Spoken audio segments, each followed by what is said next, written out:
Salve, salve família, aqui quem fala é WS do canal Cortes Podcast. Você já pensou em ganhar dinheiro pela internet, sem nem mesmo aparecer? Confira o primeiro link na descrição. Assim, você estava falando sobre esse lance de colocar uma tinta por cima da realidade e tal. Essa muleta, a gente usa ela desde sempre, não é? Não é uma coisa que, por mais que eu talvez imagine que hoje em dia, com as redes sociais e tudo mais, a gente tenha utilizado mais desse artifício de parecer mais legal do que a gente realmente é, ou de fazer uma afirmação de virtude nas redes sociais. É um dilema do ser humano desde sempre, não é? Tem vários aspectos isso, né? De um lado eu posso negar a realidade, não tem Covid, não tem nada e está tudo bem, que é um dos aspectos, eu nego o que está acontecendo, eu nego que eu tenho uma dor, que eu tenho um problema, que eu tenho uma doença e não vou me curar, não vou procurar meios para isto. E outro lado é o oposto disso, né? Eu afirmo coisas que não estão acontecendo e eu vou criando realidades paralelas. E na hora que eu preciso realmente que meu pé está no chão, eu vejo, poxa, não era o que eu imaginava. E o que eu faço agora? Mas nós temos uma capacidade humana de adaptação que é incrível. É incrível. A gente se adapta e a gente se modifica. Tem muita gente que tem medo da inteligência artificial. Eu falei, para quê? A nossa mente está produzindo inteligência o tempo todo, ela não para. Ela não será mais lenta do que a máquina, não será não. Nós estamos criando máquinas que vão nos ajudar a desenvolver a nossa inteligência em outras áreas, que inclusive você que faz muito jogo, não é isso? O jogo é uma habilidade incrível, que é a habilidade motora, com a rapidez mental que tem que acontecer, e se a gente colocar isso em prática na vida, nos processos de construção civil que seja, vai ser de uma mudança incrível que pode acontecer. A rapidez e a facilidade com que nós vamos poder construir e desconstruir realidades. É muito incrível isso. Eu tenho um pouco de medo da inteligência artificial também. E você estava falando sobre a gente negar a realidade ou a gente criar uma realidade que não existe. O ideal é o caminho do meio. O ideal é a gente viver de fato com o pé no chão, mas é muito difícil, Monja. Eu sei porque, assim, eu tô falando da minha experiência própria. Okay. Porque eu já, em determinados assuntos, eu ajo desse jeito, o primeiro jeito. Em outros determinados assuntos, eu ajo do outro jeito, do último jeito. Mas é assim, eu sinto também que é muito mais produtivo quando a gente enxerga a realidade como ela é, por mais que seja difícil de enxergá-la às vezes. Com tanto verniz que a gente põe, ou que o mundo põe nessa realidade, fica difícil mesmo enxergar, pelo menos para as pessoas, para os leigos. O que você fala de caminho do meio é o que o Buda dizia, né? Não é à toa. O caminho do meio é sem apego e sem aversão, sem extremos. Mas isso não significa que você fica bitolado e que você anda todo retinho assim. A gente encontra o eixo de equilíbrio, o eixo axial do corpo, por exemplo, né? São 80 e poucos ossos, né? Eu vi a senhora falando recentemente num vídeo. É uma beleza isso, é a cabeça, o pescoço e o tronco, que nos dá o eixo axial. E nós temos um eixo axial emocional interno. E a gente encontrando esse eixo, claro que a gente sai. Ninguém fica rígido num lugar só. As coisas nos puxam e nos empurram e a gente volta para esse eixo. A diferença é que quando você encontra esse ponto de equilíbrio, é mais fácil voltar para ele. Entendi. É só isso.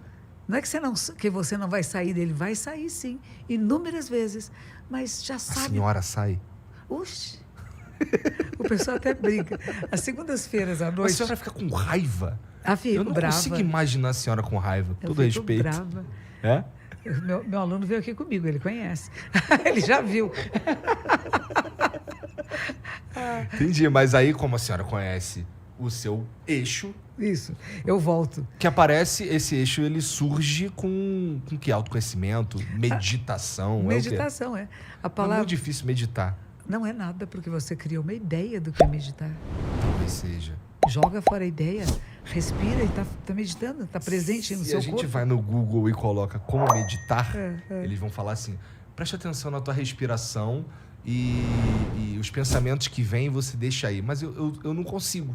Eles vêm e eu dou uma pirada neles por um tempo, aí, não, deixa aí, mas ele volta aí, é uma coisa horrível, cara. Porque é horrível, você apenas observa, eu penso, que bonito. Eu penso também, tem momentos que não penso. O que a gente dá atenção é como se eu viesse nesta sala e só visse os objetos. Mas existem espaços entre eu e você. Existe um espaço entre nós e o teto. Existe um espaço. E eu não dou atenção a ele. No processo meditativo, eu começo a dar atenção não só nos pensamentos, mas nos intervalos entre eles. E eu vou perceber essa realidade de uma forma mais ampla. Não limitada, só pensei. Que legal, pensei. E além de pensar, o que existe?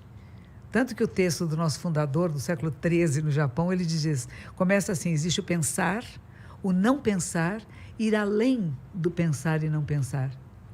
É aí que a gente quer esse ir. é o mais complicado, né? Não. É que a gente pensa que é uma coisa complicada. Por exemplo, eu posso achar que fazer o joguinho é muito complicado. Que participar dos jogos que você gosta de fazer seja muito complicado. Talvez seja no começo, até eu pegar a experiência.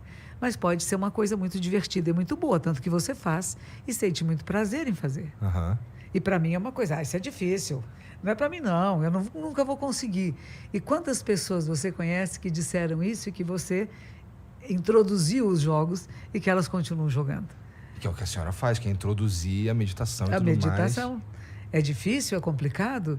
A vida é difícil, é complicada. Por que não? Se eu posso conhecer um pouquinho mais de como funciona a mente humana. E eu vou conhecer através do quê? Da minha. Eu não vou abrir a cabeça de outra pessoa, eu não vou fazer uma psicanálise, mas eu vou tentar entender o que são pensamentos, não pensamentos, o que são emoções, sensações, memórias, sentimentos. A gente é feito de um monte de coisas. Imagine a quantidade de conexões neurais que estão acontecendo nesse momento, na minha e na sua mente, de tudo que está aqui. Do que já fomos, do que somos e do que seremos. Está tudo assim, ó, é energia pura, é eletricidade. E conecta neurônio com neurônio, neurônio com neurônio. E isso é o que a gente vai chamar de inteligência. Que a gente vai conectar coisas que não são da nossa familiaridade e que a gente pode fazer pontes. Por isso que quando falavam, puxa, então o cérebro do Einstein era maior que o das outras pessoas. Não, não era maior, ele fazia mais conexões neurais de coisas que não pareciam que não tem conexão nenhuma, mas que existem conexões. É divertido, é um jogo. É um jogo. Parece interessante mesmo. Você falou sobre a gente faz parte da gente, o que a imagem que a gente faz sobre nós mesmos do passado, do presente e do futuro. Mas a forma mais inteligente de levar a vida deve ser viver no presente, né? Sempre. Onde mais poderíamos estar vivendo? Existem pessoas que vivem no passado. Não. Elas pensam no presente que são no passado, mas elas estão aqui. Elas estão sempre no presente. Nós estamos sempre no presente. É impossível não estar no presente. Onde é que eu poderia estar? A minha cabeça pode estar pensando lá atrás, mas o meu corpo está aqui. E onde está meu corpo, está minha vida. Ela não está lá atrás. E é interessante porque durante o processo meditativo, muitas vezes acontece, fazemos retiros muito intensos, né? De muitas horas de meditação. Então, passamos por várias fases. E uma delas, que acontece muitas vezes, é você fazer uma revisão da sua vida, do que você lembra. Você já percebeu que a gente escolhe memórias? Olha, eu imagino que sim. Eu imagino que inclusive, a gente cria determinadas memórias também. E altera também. E fantasia sobre as memórias do passado, né? Sim. Então, o que é real?